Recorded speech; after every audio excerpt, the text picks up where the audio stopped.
Welcome to everyone. आज हम chemistry practical के बीएससी सेकंड ईयर के फिज़िकल केमिस्ट्री में थर्मोकेमिस्ट्री प्रैक्टिकल की बात करने जा रहे हैं। हम बात कर रहे थे बीएससी सेकंड ईयर, इसमें हम देख रहे थे फिज़िकल केमिस्ट्री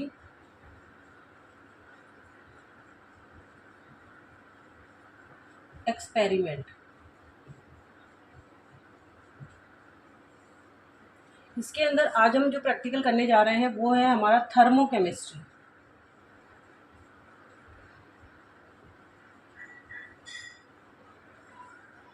थर्मो का मतलब होता है टेम्परेचर। ऐसी रिएक्शंस जो टेम्परेचर से रिलेटेड है। मीन्स कोई भी रिएक्शन है A+B is equal to C+D। हो सकता है यहाँ पर कुछ एनर्जी रिलीज हो, ऐसी रिएक्शंस कहलाती है एक्सोथर्मिक रिएक्शन। और अगर यहाँ पर एनर्जी एब्जॉर्ब हो तो वो रिएक्शंस कहलाती है हमारी एंडोथर्मिक रिएक्शन। ठीक है, तो यहाँ पर जो एनर्जी रिलीज हुई है वो एनर्जी हम निकालते कैसे हैं? एनर्जी रिलीज होना या फिर एनर्जी एब्जॉर्ब हुई है, ये हम कैसे निकालते हैं? प्रोडक्ट की एनर्जी और एनर्जी ऑफ प्रोडक्ट। अब ये जो रिएक्शंस हो रही है ये यदि मान लो एट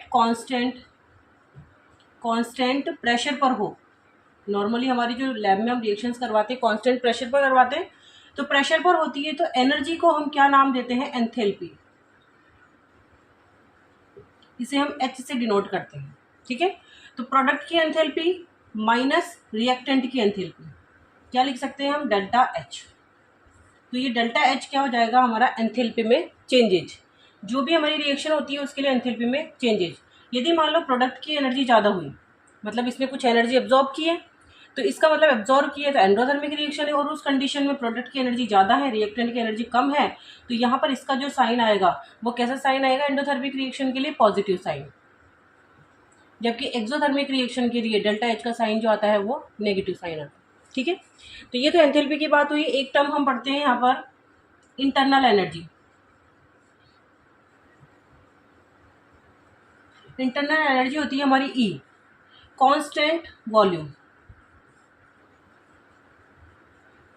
पर जो एनर्जी होती है उसे हम किससे डिनोट करते हैं? E से। ठीक है, तो यहाँ पर हम कांस्टेंट प्रेशर पर बात करेंगे कि कांस्टेंट प्रेशर पर एंथैल्पी में क्या चेंजेस हुआ। अब यहाँ पर हमारा एक्सपेरिमेंट क्या है?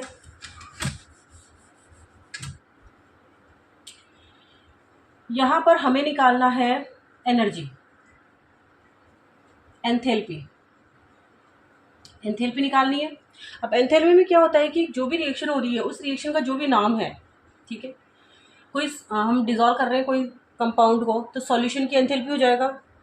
इसी तरह से हमें जो यहाँ पर निकालना है वो निकालना है हमें enthalpy of neutralisation. Enthalpy of neutralisation हम यहाँ पर जो बात करेंगे वो बात करेंगे एंथैल्पी ऑफ न्यूट्रलाइजेशन की। ठीक है, न्यूट्रलाइजेशन क्या होता है कि यदि हम HCl स्ट्रॉन्ग एसिड या कोई भी हमारा एसिड है जिसके 1 ग्राम इक्विवेलेंट 1 ग्राम इक्विवेलेंट है, इसकी हमने किसी बेस से रिएक्शन करवाई और क्या बना है यहाँ पर? NaCl salt plus water. ये हमारा एसिड है और ये हमारा बेस है और ये हमारा सॉल्ट है और ये हमारा वाटर है। इस टाइम पर कितनी एनर्जी यहाँ पर रिलीज हुई, वही क्या कहलाता है? Heat of neutralisation.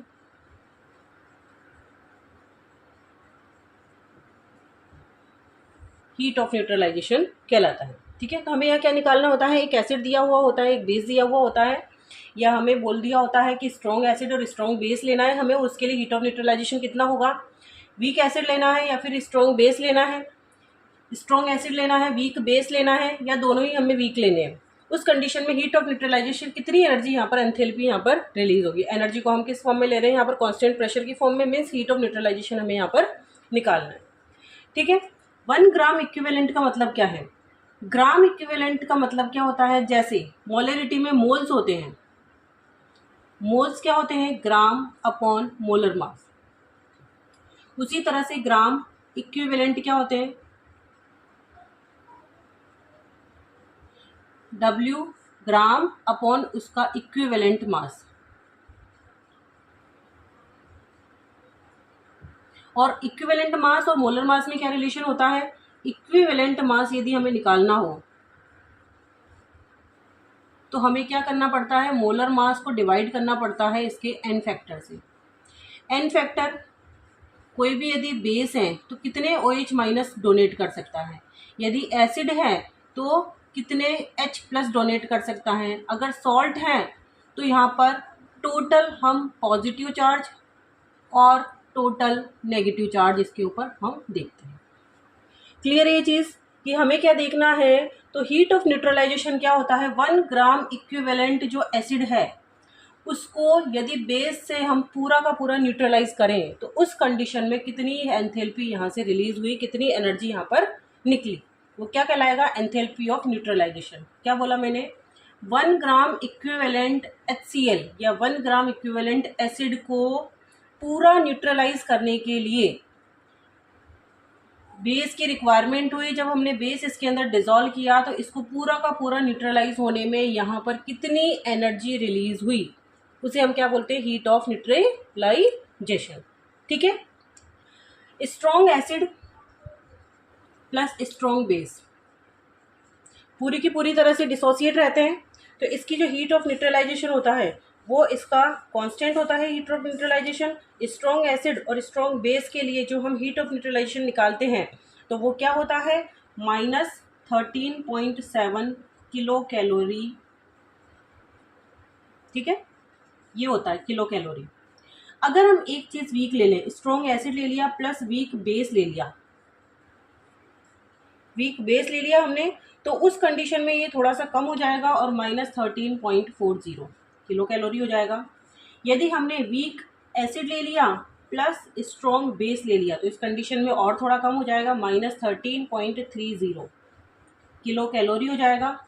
उसके बाद यदि हमने दोनों ही weak acid plus weak base ले लिया तो ये और कम हो जाएगा, -12.0 किलो कैलोरी। ठीक है, तो ये क्वांटिटी कम होती जा रही है इसकी। देखो 13.7, 13.40, 13.30, 12.0, यहाँ पर माइनस साइन केवल ये दिखा रहा है कि ये एनर्जी यहाँ पर रिलीज हो रही है। ठीक है, तो माइनस साइन का यहाँ पर वैल्यू से कोई मतलब नहीं है, माइनस साइन केवल ये दिखा रहा है कि यहाँ पर ये एनर्जी रिलीज हो रही है। तो स्ट्रॉन्ग एसिड स्ट्रॉन्ग बेस के केस में 13.7 किलो कैलोरी एनर्जी रिलीज होती है। अगर वीक बेस कर देते हैं तो 13.40, वीक एसिड कर देते हैं तो 13.30, और यदि दोनों ही हम वीक कर देते हैं तो उस कंडीशन में 12.0 किलो कैलोरी एनर्जी रिलीज होती है। अब देखो इसको हम करते कैसे हैं।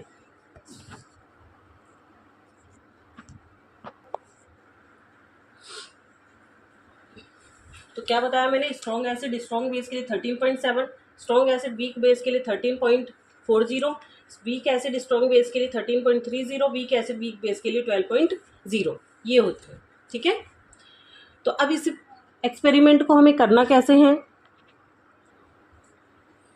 तो देखो हम एक यहाँ पर एक्सपेरिमेंट कर लेते हैं स्ट्रॉन्ग एसिड का और स्ट्रॉन्ग बेस का।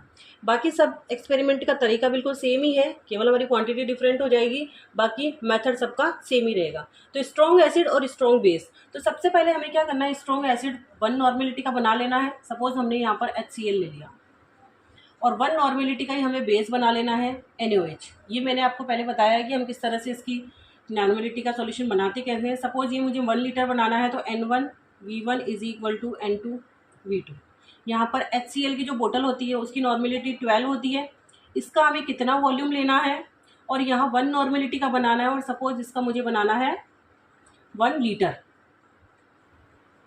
या सपोज मुझे इसका बनाना है 100 ml बनाना है।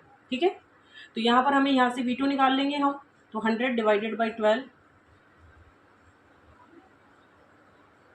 8.16 ml, 8.16 ml। इसका मतलब हमें एक बीकर लेना है और उसमें पहले तो 8.16 ml HCl डाल लेना है कंसनट्रेट वाला, और उसके बाद हमें क्या कर लेना है, यहाँ पर प्लस वाटर डालना है, और इसका टोटल वॉल्यूम हमें कितना कर लेना है, 100 ml।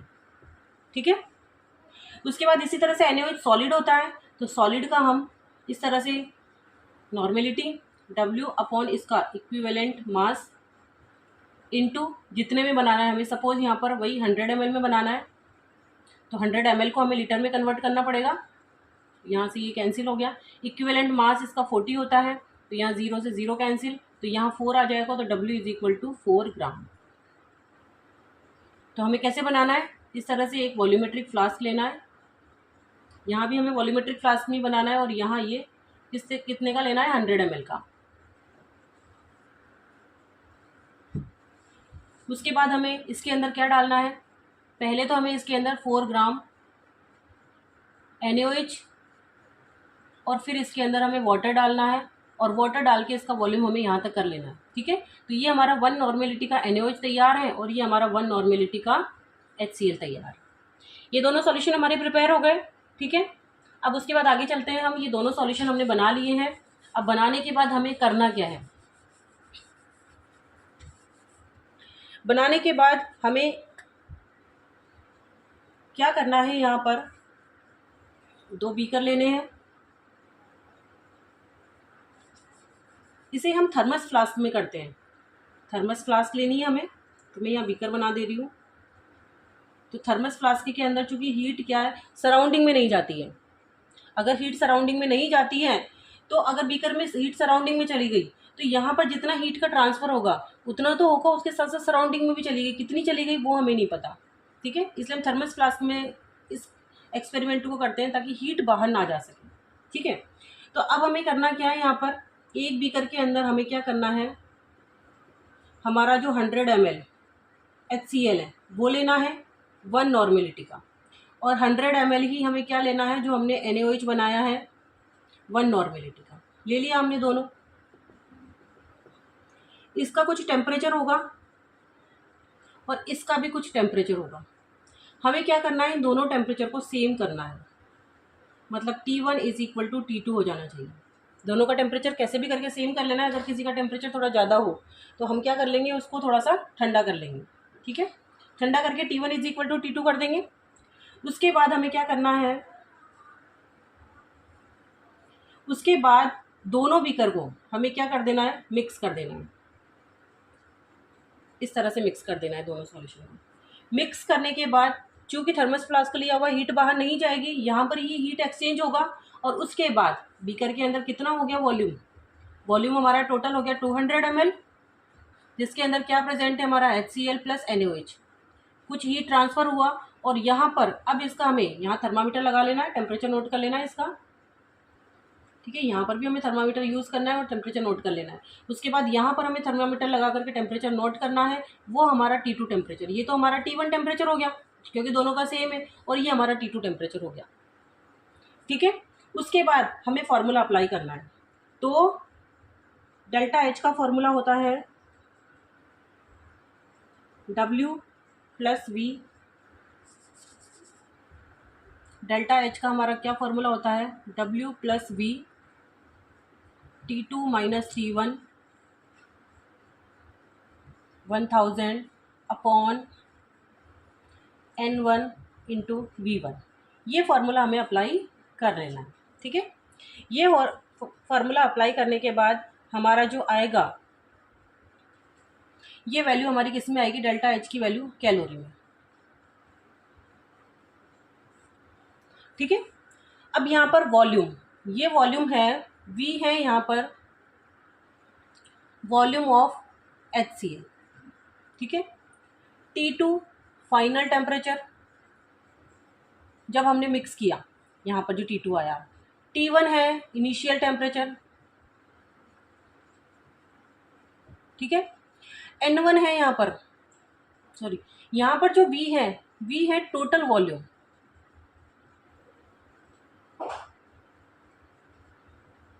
NaOH plus HCl। यहाँ पर N1 है नॉर्मेलिटी ऑफ HCl और V1 है वॉल्यूम ऑफ HCl। ठीक है, तो यहाँ से V1 हमें पता है, वॉल्यूम ऑफ HCl कितना लिया है हमने 100 ml। नॉर्मेलिटी हमें पता है HCl की 1N होती है, 1N रखी है हमने बनाई है। इनिशियल टेम्परेचर हमें पता ही रहेगा, इसका दोनों का टेम्परेचर सेम है। फाइनल टेम्परेचर हमें पता ही चलेगा, हमने थर्मामीटर से नोट कर लिया। वॉल्यूम ऑफ NaOH और HCl का हमें पता है कि हमने मिक्स करने के बाद 200 ml हो गया। अब यहाँ पर W क्या है, तो यहाँ पर ये W होता है water equivalent. Water equivalent.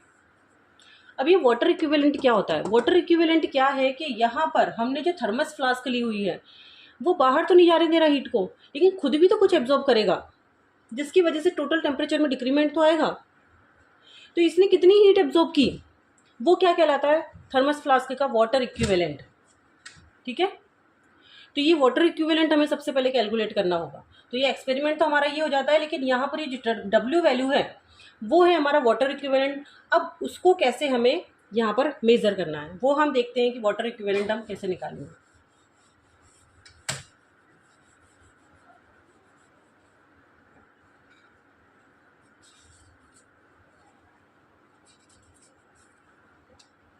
Water equivalent कैसे निकालेंगे? हम क्या करेंगे, वापस से थर्मस फ्लास्क लेंगे। पहले हमें वाटर इक्विवेलेंट ही निकालना है, लेकिन मैंने पूरा प्रैक्टिकल आपको समझा दिया। उसके बाद वाटर इक्विवेलेंट मैं बता रही हूँ ताकि तुम्हें आपको प्रैक्टिकल समझ में आए कि प्रैक्टिकल में एक्चुअली में करना क्या था। ठीक है, अब वाटर इक्विवेलेंट के लिए क्या करना है, वही हमें 2 बीकर लेने या 2 थर्मस फ्लास्क लेने।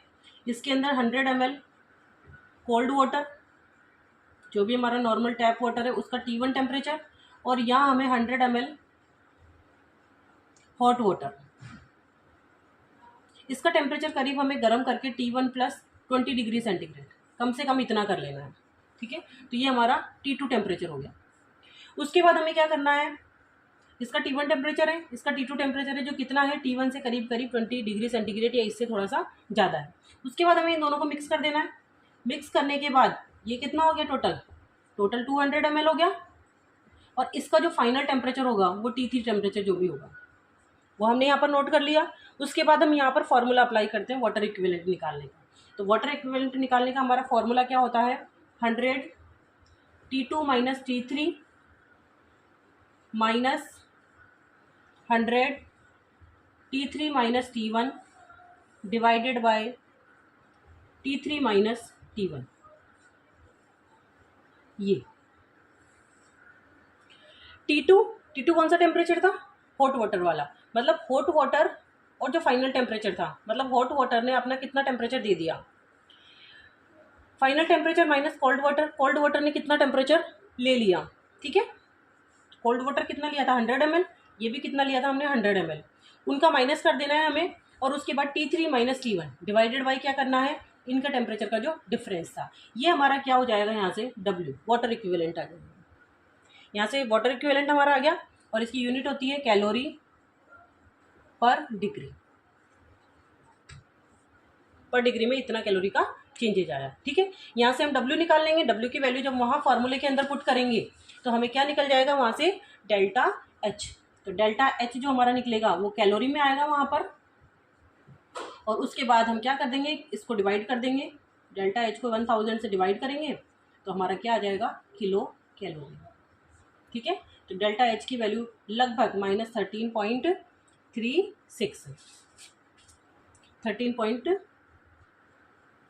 13.7 किलो कैलोरी पर मोल, ये हमारी हीट ऑफ न्यूट्रलाइजेशन आएगा। तो हमें करना क्या है, हमें बोल देंगे स्ट्रॉन्ग एसिड और स्ट्रॉन्ग बेस के लिए हीट ऑफ न्यूट्रलाइजेशन कितना क्या होता है। तो स्ट्रॉन्ग एसिड का सॉल्यूशन बनाना है, स्ट्रॉन्ग बेस का सॉल्यूशन बनाना है, इसका 1N का सॉल्यूशन बनाना है, इसका 1N का सॉल्यूशन बनाना है, 100 ml इसका लेना है, 100 ml इसका लेना है।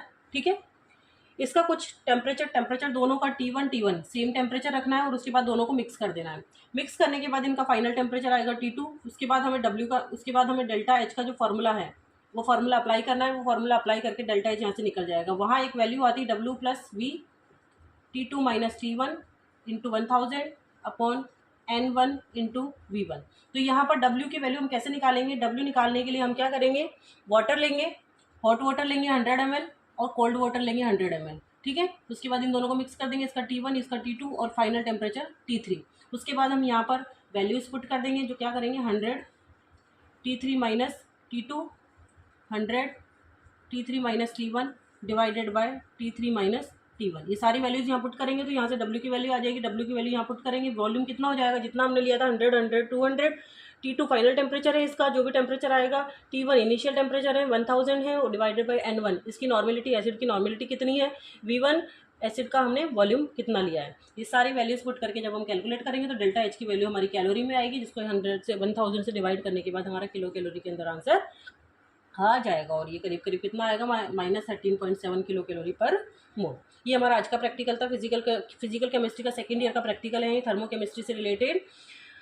अगर किसी को कोई डाउट हो तो आप पूछ सकते हैं, बाकी कमेंट करके आप मुझे बताइएगा। यदि जूल को कैलोरी में कन्वर्ट करना हो तो कैसे करते हैं, ठीक है। तो आप मुझे कमेंट करके इसका आंसर बताइएगा कि जूल और कैलोरी में क्या रिलेशन होता है। ये एनर्जी की टर्म है, यदि किलो कैलोरी को कभी जूल में पूछ ले तो हम कैसे कन्वर्ट करेंगे, ठीक है। तो आप मुझे बताइएगा कि इसका क्या फॉर्मूला होता है, कैसे हम इसको इसमें कन्वर्ट करते हैं, ठीक है।